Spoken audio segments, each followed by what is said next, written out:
عمر رضی اللہ تعالیٰ عنہ کو شہید کرنے والا کون تھا؟ عمر بن خطاب رضی اللہ عنہ ایک بہت بڑے صحابی تھے جن کو نبی کریم صلی اللہ علیہ وسلم نے جنت کی بشارت دی تھی، اور وہ عشرہ مبشرہ میں بھی ہیں۔ عشرہ مبشرہ میں سے 4 خلفائے راشدین ہیں، ابوبکر صدیق، عمر فاروق، عثمان غنی، علی بن ابی طالب۔ حضرت عمر بن خطاب دوسرے خلیفہ راشد ہیں۔ تو آپ جانتے ہیں حضرت عمر بن خطاب رضی اللہ عنہ بہت بڑے ایک خلیفہ بھی تھے، سپہ سالار بھی تھے، حتیٰ کہ کافروں کے زمانے میں بہت بڑے بڑے مورخین یہاں تک اپنی کتابوں میں لکھتے ہیں کہ اگر اللہ تعالیٰ دنیا میں ایک اور عمر پیدا کر دیتا تو پوری دنیا میں کہیں پر بھی کفر نہیں ہوتا، پوری دنیا میں صرف اسلام ہی ہوتا۔ حضرت عمر اس حکمت کے اور اس طریقے کی خلافت کے اور سیاست کے حامل تھے کہ انہوں نے اسلام کا اتنی مدد کری اسلام کی، اور اتنا بول بالا ہوا ان کے زمانے میں کہ کافر لوگ جو ہے ان کے نزدیک سب سے بڑا کانٹا ان کے حلق کا وہ حضرت عمر بن خطاب رضی اللہ عنہ بن گئے۔ تو جب یہ حالات پیش آ گئے، حضرت عمر بن خطاب آپ جانتے ہیں کہ ان کے زمانے میں فتوحات بہت ساری ہوئیں، بہت سارے ملکوں کو اسلام کے انڈر میں لیا گیا، حتیٰ کہ آج جو یہ ایران کی سرزمین ہے پرانے زمانے کے اعتبار سے قیصر و کسریٰ وغیرہ کی زمینیں یہ جو ہیں ساری جو ہے حضرت عمر بن خطاب رضی اللہ عنہ کے دور میں اسلام کے انڈر میں آ گئی الحمدللہ۔ تو ہوا یہ کہ یہ جو ایران وغیرہ کے سائٹ کا تھا، یہاں پہ مجوسی لوگ رہا کرتے تھے، مجوسی یہاں پہ جو ہے، اس لیے آپ دیکھتے ہیں کہ ابھی بھی جو ہے وہاں پہ مجوسیت کے بہت زیادہ اثرات موجود ہیں، اور انہی کے جو ہے بہت زیادہ پیروکار بھی موجود ہیں۔ اسی لیے جو ہے وہاں پہ یہودی بھی، پوری دنیا میں سب سے زیادہ یہودی وہاں پہ سب سے زیادہ موجود ہیں اس ٹائم پر۔ آپ کو حیرت ہوگی اسرائیل کے اندر اس ٹائم پہ زیادہ موجود نہیں ہیں۔ ہم لوگ سمجھتے ہیں کہ اسرائیل جو ہے وہ یہودیوں کا ملک ہے، یا امریکہ جو ہے وہ یہودیوں کا ملک ہے۔ امریکہ سے زیادہ، اسرائیل سے زیادہ ایک جگہ پر اکٹھے لوگ جو ہے، سب سے بڑھ کر کے لوگ جو ہے وہ ایران کے اندر اس ٹائم پر موجود ہیں، اور ان کی بڑی بڑی کمپنیاں موجود ہیں۔ تو اس کی وجہ کیا ہے؟ اس کی وجہ یہ ہے کہ حضرت عمر رضی اللہ عنہ نے ان مجوسیوں کے ملکوں کو اپنے انڈر میں لے لیا تھا۔ تو انہی میں سے ایک مجوسی شخص نے حضرت عمر بن خطاب رضی اللہ عنہ سے انتقام کی ٹھانی۔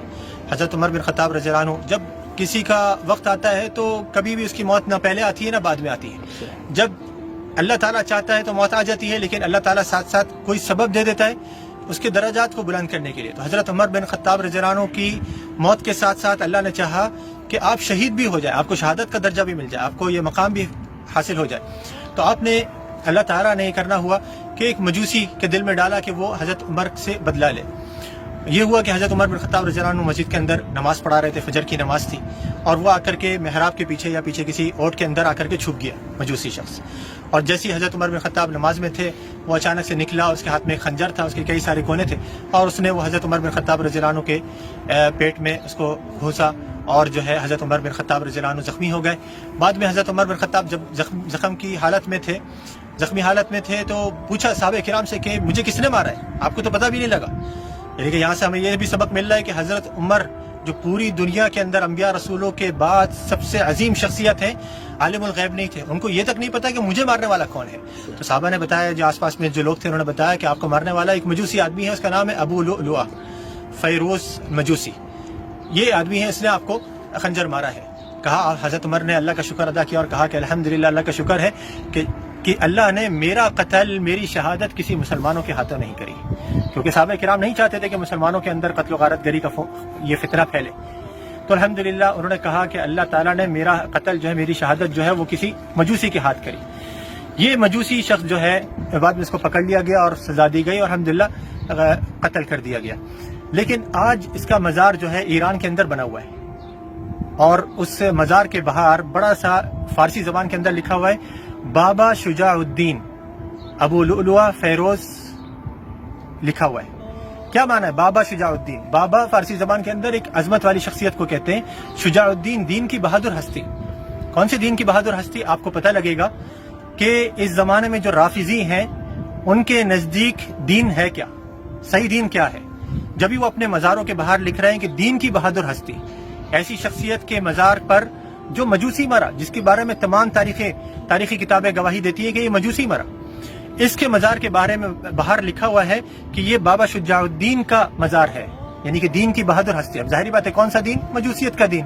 تو یہاں سے ہمیں پتہ لگتا ہے کہ اصل جو رافضیت ہے وہ اس کی بیک جو ہے وہ مجوسیت ہے، وہ اہل بیت سے محبت نہیں، اہل بیت کا تو آڑ لیا گیا ہے، صرف اہل بیت کی محبت کا نام لیا گیا ہے تاکہ یہ کہا جائے مسلمانوں، جو عام مسلمان ہیں بھولے بھالے، ان کو اپنے شکنجے میں پھنسایا جائے اور یہ کہا جائے کہ تو ہم تو اہل بیت سے محبت کے اندر یہ سارے کام کر رہے ہیں۔ نہیں، یہ اگر اہل بیت سے محبت کر رہے ہوتے تو کبھی بھی محرم کے اندر ماتم کرتے ہوئے ایسی شخصیت کو گالیاں نہیں دیتے، لعن طعن نہیں کرتے جو حضرت حسین کی شہادت سے 52 سال پہلے مر چکے ہوں۔ کون؟ حضرت ابو بکر صدیق رضی اللہ عنہ۔ حضرت حسین کی شہادت کب ہوئی؟ اور حضرت ابو بکر صدیق، یعنی کہ حضرت حسین کی جب شہادت ہوئی کربلا کے موقع پر، وہاں تو حضرت ابو بکر صدیق ہونا تو دور کی بات رہی، آپ تو حیات ہی نہیں تھے، آپ کا تو اس واقعے سے کوئی لین دین ہی نہیں ہے، آپ کا تو کوئی معاملہ ہی نہیں ہے، لیکن وہ گالیاں جب جلسے جلوس نکالتے ہیں تو کیا کرتے ہیں؟ جلوس نکال رہے ہوتے ہیں حضرت حسین کا اور گالیاں دے رہے ہوتے ہیں حضرت ابو بکر صدیق کو، عمر فاروق کو۔ کیوں؟ حالانکہ حضرت عمر فاروق بھی اس زمانے میں نہیں تھے۔ ان کا اصل مقصد یہ ہوتا ہے کہ اپنے دل کی بھڑاس نکالنا، بغض نکالنا، جو ان کے دل میں ہے کہ ہم مجوسیوں کو حضرت عمر نے ختم کر دیا، ہماری حکومت ختم کر دی، ہمارا زور پاور ختم کر دیا، یہ بدلہ لینا مقصد ہوتا ہے۔ تو یہاں سے ہمیں ان کی حقیقت پتہ لگی۔ تو یہ حضرت عمر فاروق رضی اللہ عنہ، اللہ تعالیٰ ان کو، ان کے درجات کو اور زیادہ بلند کرے، اور ہمیں بھی اللہ تعالیٰ ان کے نقش قدم پر چلنے کی توفیق عطا فرمائے۔ ان کی سیرت کا ایک مختصر واقعہ ہے۔